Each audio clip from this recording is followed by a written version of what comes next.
Okay, AMT's 125th scale white Freightliner cab nightmare build. I'll keep this video short and brief. I'm going to be working on this for the next couple weeks. I'll let you know how it comes out. But I was not going to let the fact that this seam seems to be scaring everybody from this project. I got a feeling I have seen these models turn out to be beautiful despite the seam. The original idea was to pour Tamiya cement down that gap and mush the two halves together. Do not do that, no matter what. I'm trying to say no. Do not do that no matter what. That is a big no-no. You will ruin your project. These rivets, despite the huge gap, these rivets are perfectly aligned and spaced all along the cab. By you smushing the two halves together, you're going to ruin the spacing of your rivets, both horizontal and vertically. They will not line up, and it look like crap unless you're willing to sand them all off and redo your rivets over by hand. The rivet spacing is fine despite the gap. What's important here is your rivet spacing, gentlemen. Unless you have a rivet pressing machine and the patience to redo your rivets, leave the gap as is. There are some points here where you can pour cement just to lock the cab in place once you've found the perfect spacing. In addition, I lock it in with blue tape. That, with the cement in these corners, will lock the rivet spacing, the rivet lines, the rivet patterns exactly where you need them. On the sides, you don't have to worry too much because you don't have that rivet roll running along your seam. So this will be in a piece of cake. This is where it's important, and this is where it's going to be most visible. So I went down to Garden Grove's Brookhurst Hobbies yesterday, and I talked to Brian. The guys at Brookhurst Hobbies are the best guys on the planet. I love those guys. I love that place. And anyone else who's been there or does business with them will tell you the same thing. This is what Brian recommended for me. Vallejo plastic putty.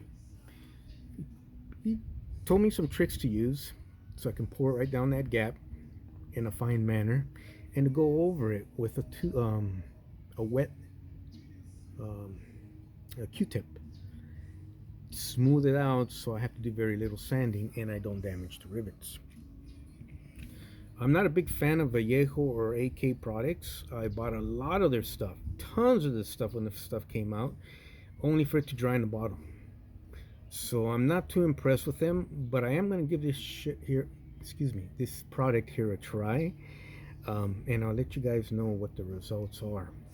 But remember, square off your cab, tape it up, cement it in certain places where it does touch, just to lock it in place, but keep that rivet row, that rivet line, and that rivet pattern as is. Also, get out your T-square, your square, and make sure your two halves are level. There's no sunlight coming through. Okay? It's got to be square all the way around and flat across the top. See what I mean? You kind of get the idea by this shot here. So give me a few days. I'll get back with you guys with some sort of results or answer, do's and don'ts. But it does look horrible. It looks like it could never be fixed. I'm going to take the challenge, and I hope you guys do too. Don't let anything about the model building business scare you.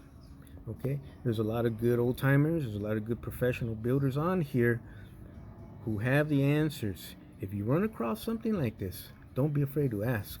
Go down your hobby store and ask. Go on Brookhurst Hobbies website. Get their phone number. Ask those guys. Talk to Brian. Tell him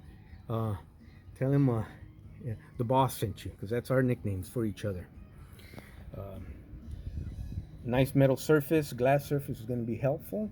Your weights, your Tamiya cement, and your putty, and your careful sanding techniques, but above all, don't lose that rivet pattern, gentlemen, okay? Also, in the next coming weeks, I'm going to do some interesting reviews on some 125th scale headache racks. These are some beautiful, beautiful products. that I got from Tim Zera out in Rapid City, South Dakota. These things are amazing. I believe they're 3D printed, gluable. It looks like some sort of styrene plastic type, but I'll find out. So we're gonna clean these up. We're gonna do one in chrome and do one in some sort of brushed aluminum or stainless steel, and do a little review on these. But these things are fantastic.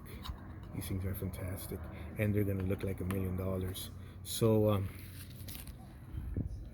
my shout out to Tim Zero in Rapid City, South Dakota. Do a little review for him, for us, and post it here on YouTube. And I highly encourage you guys to go on eBay and check out his products and maybe buy one or two for yourself. The price is right, man. You cannot beat the price. I got 2 of them, and I'm gonna go back and probably get a couple more. But stick around for the Freightliner project, and I hope to have some answers for you guys here pretty soon. The reason I'm doing this video shoot outdoors is the sun. I'm using the sun and the bright lights to check out my gaps, make sure everything's perfectly aligned, as opposed to the artificial light in my workshop. And I'm talking bright sun.